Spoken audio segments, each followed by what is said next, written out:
अस्सलाम वालेकुम स्टूडेंट्स। आज का हमारा टॉपिक है मोमेंटम एंड इम्पल्स। मोमेंटम आपके पास जो इस यूनिट के बेसिक 3 टॉपिक्स हैं वो है आपके पास force, inertia and momentum. Force and inertia हम डिस्कस कर चुके हैं। अब इसमें जो बेसिक टॉपिक रह गया है एक वो है हमारे पास मोमेंटम। तो मोमेंटम आपके पास क्या होता है कि हम डिफरेंटली ऑब्जेक्ट्स को यानी कि मूविंग ऑब्जेक्ट्स को देखते हैं। जैसे आपके पास एक बाइक जो है वो रोड पर ट्रैवल कर रहा है और इस तरह एक ट्रक या ट्रेन जो है वो भी ट्रैवल कर रहे हैं। तो अगर आपके पास जो बाइक है वो बहुत ज़्यादा स्पीड के साथ जा रहा है तो हम कहेंगे कि इस की जो मोशन है वो बहुत ज़्यादा है। और इस तरह अगर हम ट्रक को मूव करते हुए देखते हैं उसी के मुकाबले में तो वो हमें दिखने में बहुत कम यानी कि स्पीड के साथ ट्रैवल करता हुआ नज़र आता है, लेकिन उसकी भी जो क्वांटिटी ऑफ मोशन है वो हम कह सकते हैं कि वो बाइक के इक्वल है। अब बेसिकली मोमेंटम जो है वो हमें एक ऐसी क्वांटिटी के बारे में बताता है जो ऑब्जेक्ट के मैस और उनकी वेलोसिटी के प्रोडक्ट को रिप्रेजेंट करता है। बाज़ दफ़ा ऐसे होता है कि जो छोटे ऑब्जेक्ट्स जो ज़ाहरी तौर पर बहुत तेज़ी के साथ मूव कर रहे होते हैं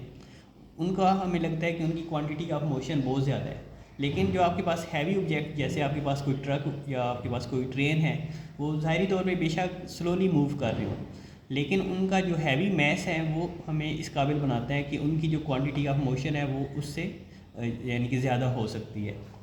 मीन्स कि आपके पास मोमेंटम जो है वो एक ऐसी क्वांटिटी है जो हमें मैस और वेलोसिटी दोनों को मिलाकर जो है वो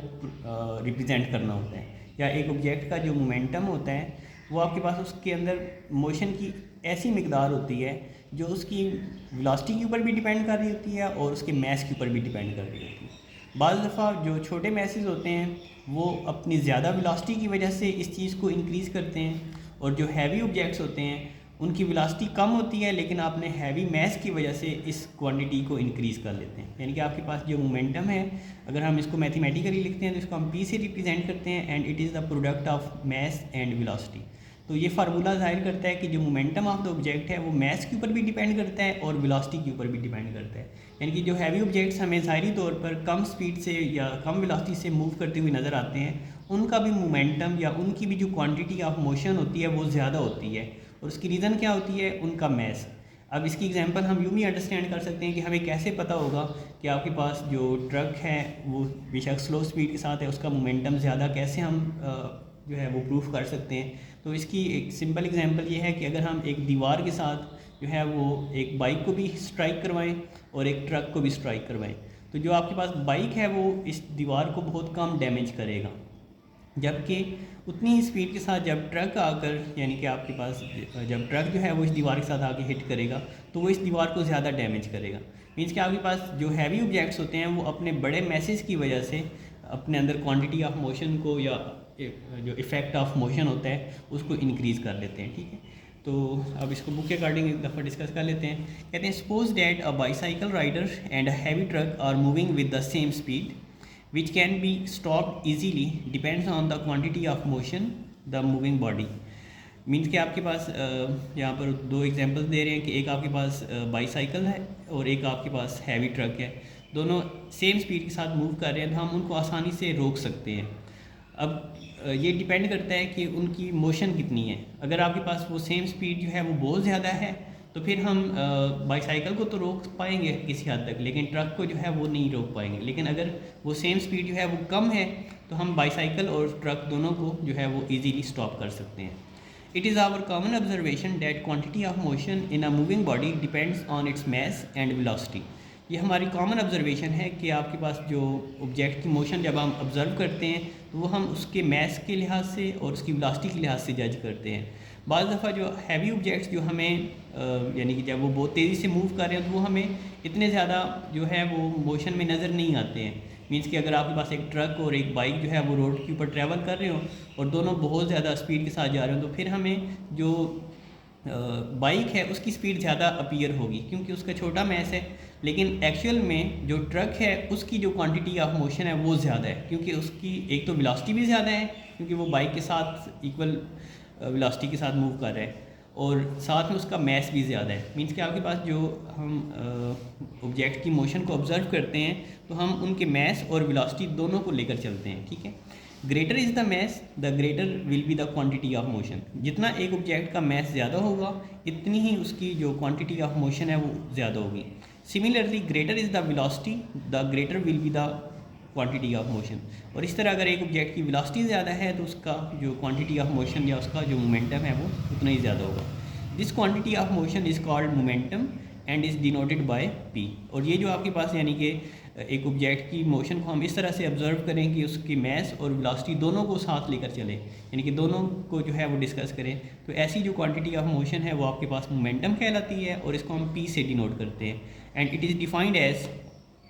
momentum of a moving body is the product of its mass and velocity. यानी कि एक मूविंग बॉडी का जो मोमेंटम है वो आपके पास product of mass and velocity है, यानी कि हमने उसके मैस और वेलोसिटी दोनों को मल्टीप्लाई कर लेना है, यानी कि जितनी वेलोसिटी से वो ऑब्जेक्ट मूव कर रहे हैं और कितना उसका मैस है वो दोनों का प्रोडक्ट जो है वो उसका मोमेंटम कहलाएगा। इट्स मीन जो आपके पास ऑब्जेक्ट एट रेस्ट होते हैं उनका मोमेंटम ज़ीरो होता है, क्योंकि उनकी वेलोसिटी जो है वो ज़ीरो होती है, तो उनका मोमेंटम जो है वो हम यानी कि सिंपली इस तरह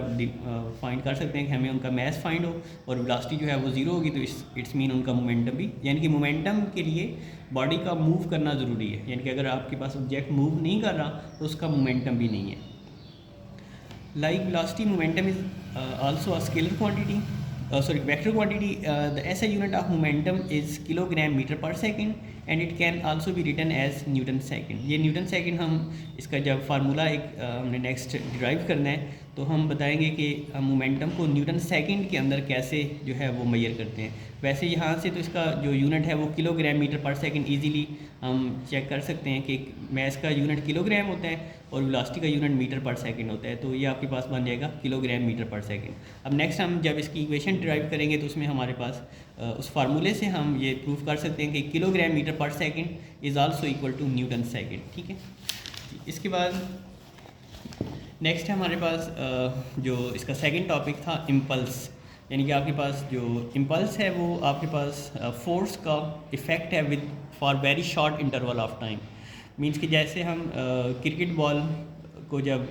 बैट के साथ हिट करवाते हैं तो उसका बैट के साथ जो कोलिजन होता है वो आपके पास very short interval of time के लिए होता है, यानी कि जैसे ही बॉलर की बॉल जो है वो बैट से हिट होती है और बैट्समैन जो है उस बॉल को हिट करता है तो वो फौरी तौर पर बॉल जो है वो यानी कि जिस डायरेक्शन में बैट्समैन हिट करता है उस डायरेक्शन में मूव करना स्टार्ट कर देती है। तो वो बॉल का बैट के साथ पहले कोलाइड करना और फिर कोलिजन के बाद अपनी डायरेक्शन को चेंज करना, ये आपके पास very short interval of time के दौरान ये जो प्रोसेस है या ये जो इवेंट है वो टेक प्लेस होता है। तो इस चीज़ को यानी कि जब फोर्स जो है वो very short interval of time के लिए ऑब्जेक्ट के ऊपर एक्ट करती है और अपना इफेक्ट दिखाती है, तो फोर्स के इस इफेक्ट को हम इम्पल्स ऑफ फोर्स कहते हैं, यानी कि लम्हाती फोर्स भी हम इसको कह सकते हैं। यानी कि इम्पल्स जो होता है वो आपके पास very short interval of time होता है। ठीक है, तो when a ball is hit by a bat the force exerted on the ball for a very short interval of time, in such cases it is very difficult to calculate the exact magnitude of the force. यानी कि इस case में जो force है उसका जो exact magnitude है उसको जज करना या उसको कैलकुलेट करना बहुत मुश्किल होता है, क्योंकि आपके पास फोर्स का बिल्कुल थोड़ा सा हिस्सा या थोड़ा सा यानी कि लम्हे के लिए जो बैट है वो बॉल के साथ हिट करता है। अब हमें एग्जैक्ट नहीं मालूम कि बैट्समैन ने कितनी फोर्स जनरेट की और वो कितनी फोर्स जो है वो उस थोड़े से इंटरवल ऑफ टाइम में जो है वो बॉल के अंदर जो है वो मुंतकिल हुई और बॉल ने जो है वो मूव करना स्टार्ट कर दिया। However, initial velocity of the ball and the final velocity of the ball after collision can be found. लेकिन हम इसकी दो वेलोसिटीज़ यानी कि एक जिस वेलोसिटी से बॉल जो है वो बैट की तरफ आता है और फिर जब बॉल जो है वो हिट होकर ग्राउंड की तरफ या किसी यानी कि डायरेक्शन में मूव करता है तो उसकी जो फाइनल वेलोसिटी है आफ्टर कोलिजन, ये दोनों हम मेजर कर सकते हैं। तो इन दोनों वेलोसिटी चेंजेस को हम जब टाइम के साथ जो है वो रिलेट करते हैं तो वो आपके पास change in velocity is called acceleration. तो हम इसका एक्सेलरेशन जो है वो मेजर करते हैं, फिर हम इस एक्सेलरेशन की मदद से जो है वो न्यूटन सेकंड लॉ के अंदर इस वैल्यू को पुट करते हैं और जो फोर्स का जो मैग्नीट्यूड है वो फाइंड आउट कर सकते हैं। तो कहते हैं during a time interval delta T the average acceleration A is given by, यानी कि आपके पास जो टाइम इंटरवल यानी कि जैसे जैसे टाइम गुजरेगा तो आपके पास जो उसकी वेलोसिटी चेंज होंगी, यानी कि हम कह सकते हैं कि acceleration is equal to change in velocity over change in time, यानी कि आपके पास जैसे ही वो बॉल जो है वो पहले बैट के साथ आकर हिट करेगा तो वो उसकी इनिशियल वेलोसिटी होगी जिस वेलोसिटी से ट्रैवल करके वो बैट की तरफ आ रहा है, और जब हम बैट से उसको हिट करेंगे तो वो उसकी फाइनल वेलोसिटी होगी, तो उसकी वेलोसिटी जो है वो चेंज होगी। तो change in velocity by time is called acceleration. तो चेंज इन वेलोसिटी को हम यूँ भी लिख सकते हैं, final velocity minus initial velocity over change in time. अब ये हमारे पास एक्सेलरेशन की वैल्यू है, यानी कि a इज़ इक्वल टू आ जाएगा vf minus V I over time. अच्छा, अब आपके पास according to Newton second law, जब आपके पास एक फोर्स एक ऑब्जेक्ट के ऊपर एक्ट करती है तो वो उसके अंदर एक्सेलरेशन प्रोड्यूस करती है। तो हम यहाँ पर न्यूटन का जो सेकंड लॉ है उसके according f is equal to आपके पास है ma। अब बेसिकली हम इसमें जो कैलकुलेट कर रहे हैं वो फोर्स का जो मैग्नीट्यूड है वो हमने मेजर करना है, ठीक है। यानी कि वो जो very short interval of time के लिए जो फोर्स है जो ऑब्जेक्ट्स के ऊपर एक्ट करती है, हमने उस फोर्स को एग्जैक्टली कैसे मेजर करना है। तो अब न्यूटन के सेकंड लॉ के according F is equal to होता है एम ए। तो यहाँ पर हमने ये जो ए की वैल्यू निकाली है इसको हम इस इक्वेशन के अंदर पुट कर देंगे। तो एफ इज इक्वल टू आ जाएगा M into V F minus V I over change in time. अच्छा, अब आपके पास ये जो डेल्टा टी है ये हम यहाँ पर डिवाइड हो रहा है, इधर आकर हम इसको मल्टीप्लाई कर देते हैं, F multiply by delta T is equal to M into V F minus V I. अच्छा, अब आपके पास ये फार्मूला बना है कि आपके पास जो फोर्स है वो very short interval of time के साथ जो है वो मल्टीप्लाई हो रही है। मतलब आपके पास वो जो बॉल जो है वो बैट के साथ जब आकर हिट करता है तो वो विद इन अ सेकेंड, यानी कि एक सेकंड कंप्लीट होने से पहले ही, समटाइम एक सेकंड के 10वें से, या अगर हमारे पास जो टाइम कैलकुलेटर है या जो स्टॉप वॉच है वो बहुत ज़्यादा एक्यूरेट है, डिजिटल स्टॉप वॉच है, तो हम उसमें जो एक सेकंड का 100th पार्ट है वहाँ तक भी हम टाइम को मेजर कर सकते हैं। तो very short interval of time के लिए ये जो फोर्स है इसके साथ आकर हिट करती है, ठीक है। तो ये जो प्रोडक्ट है यानी कि फोर्स और very short interval of time का, इसको हम इम्पल्स ऑफ द फोर्स कहते हैं। तो यहाँ पर ये जो इक्वेशन हमने ड्राइव की है F multiply by delta T is equal to M into V F minus V I, this equation shows that F and delta T can not be exactly known but the product which is equal to the change of momentum mvf minus mvi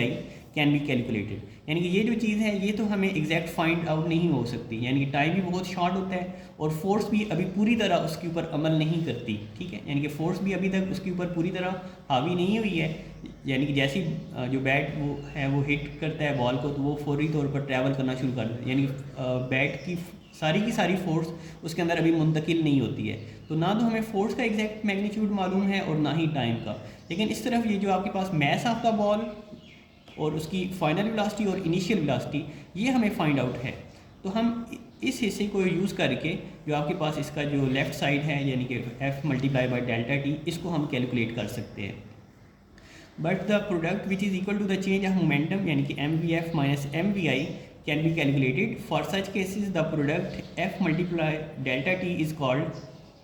as impulse of the force। यानी कि इस case के लिए यानी कि जब आपके पास फोर्स और जो शॉर्ट इंटरवल ऑफ टाइम जो है एग्जैक्टली मेजर ना हो, यानी कि क्योंकि वो बहुत शॉर्ट इंस्टेंट के लिए वो फोर्स उसके ऊपर असरअंदाज होती है, तो हम उसको एग्जैक्टली डिक्लेयर नहीं कर सकते कि कितनी फोर्स है या कितने टाइम के लिए एक्ट की है। तो इस चीज़ को हम कहते हैं impulse of the force. So when a large force F acts on object for a short interval of time, the impulse of the force is defined as the total change in momentum of the object। यानी कि हम इसको फिर इस तरफ shift कर देते हैं, यानी कि आपके पास जब फोर्स जो है वो very short interval of time के लिए एक्ट करती है तो वो बेसिकली उसके चेंज इन मोमेंटम के बराबर होती है। यानी कि आपके पास जो ऑब्जेक्ट पहले एक ख़ास वेलोसिटी के साथ मूव कर रहा था, फिर फोर्स के असर की वजह से उसकी वेलोसिटी चेंज होगी, तो उसको हम उस चीज़ को हम चेंज इन मोमेंटम कहते हैं। तो जब हमें फोर्स और टाइम जो है वो very short interval of time के लिए दिए जाएं तो हम उसकी मेजरमेंट जो है वो change in momentum of the object या change in momentum of the system की मदद से जो है वो करते हैं। तो अब यहाँ पर वो कह रहे हैं कि जो इक्वेशन हमने ऊपर ड्राइव की है F multiply by delta T equal to M V F minus M V I, इसको हम जो है वो डेल्टा टी से जो है वो डिवाइड कर देते हैं। तो यहाँ पर हम अगर इसको दोनों तरफ डेल्टा टी से डिवाइड करते हैं, इधर भी और इधर भी, तो यहाँ पर ये जो डेल्टा टी है वो डेल्टा टी से कैंसिल हो जाएगा, तो एफ फिजिकल टू आ जाएगा M into V F minus V I over delta T. जी। इसके बाद नेक्स्ट हमारे पास ये जो V F minus V I है, इसको हम यूँ भी लिख सकते हैं, यानी कि जिस तरह हम स्टार्टिंग में हमारे पास ये था कि acceleration is equal to change in velocity over change in time, तो हम इस इक्वेशन को यूँ भी लिख सकते हैं F is equal to M into delta V over T. अच्छा, अब ये जो एम डेल्टा वी है, ये हमारे पास हमने पीछे ये फार्मूला पढ़ा है, momentum is equal to mass and the product of the velocity. तो हम इसकी जगह ये लिख सकते हैं कि P is equal to M V. तो अब आपके पास यहाँ पर ये जो एम डेल्टा वी है, इसको हम रिप्लेस कर देंगे पी के साथ, तो ये आपके पास आ जाएगा F is equal to change in momentum over change in time, या आपके पास ओवर टाइम टेकन। ठीक है, तो ये आपके पास वो फार्मूला है जो हमें बताता है कि आपके पास जब एक फोर्स, यानी कि ये आपके पास न्यूटन सेकंड लॉ की एक और डेफिनेशन है। ये न्यूटन सेकंड लॉ के अकॉर्डिंग हम कहते हैं कि जब एक फोर्स एक ऑब्जेक्ट के ऊपर अमल करती है तो उसके अंदर एक्सेलेरेशन प्रोड्यूस करती है। अब वो जो एक्सेलेरेशन प्रोड्यूस हुआ है, यानी कि जब हम फोर्स ऑब्जेक्ट के ऊपर अप्लाई करते हैं तो वो एक्सेलेरेशन जो है वो उसके चेंज इन मोमेंटम के इक्वल होता है। ठीक है, मीन्स कि आपके पास जब ऑब्जेक्ट के ऊपर फोर्स अप्लाई की जाए तो वो फोर्स उस ऑब्जेक्ट के अंदर एक्सेलेरेशन प्रोड्यूस करती है, और वो जो एक्सेलेरेशन प्रोड्यूस होता है वो उस ऑब्जेक्ट के चेंज इन मोमेंटम की इक्वल होता है। यानी कि जितना आपके पास एक्सेलेरेशन ज़्यादा होगा वो उस बॉडी के मोमेंटम को उतना ज़्यादा तब्दील करेगा, यानी कि उसकी क्वांटिटी ऑफ मोशन को उतना ज़्यादा इंक्रीज़ करेगा, और जितना आपके पास एक्सेलेरेशन कम प्रोड्यूस होगा आपके पास उसका जो चेंज इन मोमेंटम है वो भी उतना कम होगा। तो यहाँ पर equation 3.6 F is equal to delta P over delta T, ये आपके पास इसको हम न्यूटन के सेकंड लॉ के अकॉर्डिंग जो है वो डिफाइन कर सकते हैं। यानी कि ये जो मोमेंटम हमारे पास आता है, the rate of change of momentum of a body is equal to the force acting on it. यानी कि आपके पास हम सिंपली यूँ भी कह सकते हैं कि एक बॉडी का जो मोमेंटम है वो डिपेंड करता है कि उसके ऊपर हमने कितनी फोर्स लगाई है। अब अगर हम उसके ऊपर ज़्यादा फोर्स लगाएंगे तो उसका मोमेंटम ज़्यादा तब्दील होगा या ज़्यादा मोमेंटम उसके अंदर प्रोड्यूस होगा, और अगर हम उसके ऊपर थोड़ी फोर्स लगाएंगे तो उसके अंदर जो मोमेंटम है वो भी थोड़ा प्रोड्यूस होगा। ठीक है, और इसके बाद हमने बताया था कि जो मोमेंटम है वो वेक्टर क्वांटिटी है, तो इसकी जो डायरेक्शन है वो सेम वही होती है जिस डायरेक्शन में फोर्स अमल करती है। यानी कि अगर आपके पास फोर्स जो है वो फॉरवर्ड डायरेक्शन में अमल करेगी तो मोमेंटम भी फॉरवर्ड डायरेक्शन में होगा, और अगर फोर्स बैकवर्ड या रिवर्स डायरेक्शन में अमल करेगी तो उसका मोमेंटम भी उसी डायरेक्शन में होगा। ठीक है, तो यहाँ पर